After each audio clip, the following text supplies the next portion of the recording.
Sir Bum बंद ते आपल्या आयुष्यात असायला पाहिजे. ते केवळ जयंती आज संदेश बाबासाहेबांनी आज खरं तर बाबासाहेबांची जास्त आठवण येते आणि ते देशाला जास्त लागतं.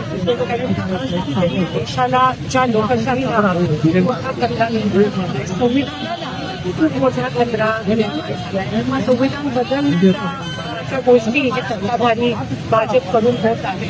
बाबासाहेबांना न मानणाऱ्या गोष्टी सत्ताधाऱ्यांकडून होत आहे. लोकशाहीचा अंत कुठेतरी होताना दिसत आहे आणि मला असं वाटतं हीच ती वेळ आहे की आपल्याला त्यावेळेस स्वातंत्र्य लढाईमध्ये लढायची चान्स आपल्याला कोणालाच भेटला नाही. पण ही ती दुसरी लढाई आहे जी आपल्याला लढायची आणि आत्ताच संघर्ष करणं आत्ताच संघटित करणं हे गरजेचं आहे. जात पात धर्म सगळं बाजूला लोकशाही टिकवण्यासाठी संविधान टिकवण्यासाठी मला असं वाटतं आता काळाची गरज आहे आणि तीच खरी तीच खरं जयंती साजरं करणं मला असं वाटतं. दर दिवशी रोज मला असं वाटतं उठल्यावर बाबासाहेबांचे विचार आणि संविधान जपण्याचा जो ते वचन आहे ते घेणं महत्वाचं आहे. उद्या 3 दिवसाचं संसदीय सत्र आहे महिला आरक्षणावर.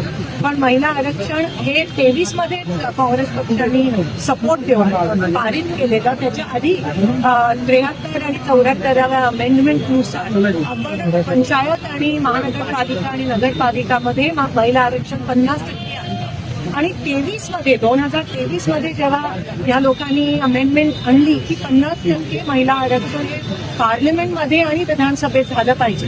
तर आज 30 महिने झाले. 30 महिन्यानंतर त्यांना जाग आली आणि आता नेमकं इलेक्शन असताना त्यांनी ही घोषणा केली. तरी महिला आरक्षणाचं अमेंडमेंट ऑलरेडी पारित झाली आहे. हे त्यांना डिलिमिटेशन या ठिकाणी आणायचं आहे, सेन्सस या ठिकाणी आणायचं आहे आणि हे किती असंवैधानिक आहे. कारण का डिलिमिटेशन होण्याच्या आधी सेन्सस होणं गरजेचं आहे. म्हणून एकंदरीत हा ज्वलंत उदाहरण आहे किती असंवैधानिक हे काम करतात आणि ऑपोजिशनला न घेता खरं तर ही अशी बिलं पारित होण्याच्या आधी पुन्हा देशभरात चर्चा झाली पाहिजे. पण चर्चा होत नाही. मोदीजी एकच ओपॅड घेत आहेत संमेलन. एकतर्फी सगळं चाललंय. एकतर्फी जेव्हा होते तेव्हा लोकतंत्र नसतं. जेव्हा संवाद होतो तेव्हा संवादाची ताकद जी आपल्याला संविधानाच्या माध्यमातून लोकांमध्ये संवाद नष्ट करून ती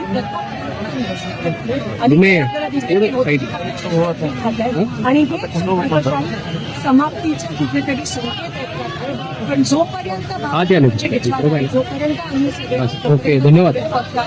बाबासाहेबांना विचार करणं तोपर्यंत अगदी चौथा स्तंभ जो आहे त्यांच्यासमोर पण मोदीजी मागच्या 15 वर्षात आले आणि तेच मनमोहन सिंगजी अनेकदा आले होते. त्याच्यावरूनच कळतं की कसं लोकशाहीचा अपमान आणि संविधानाचा अपमान हा मोदीजी आणि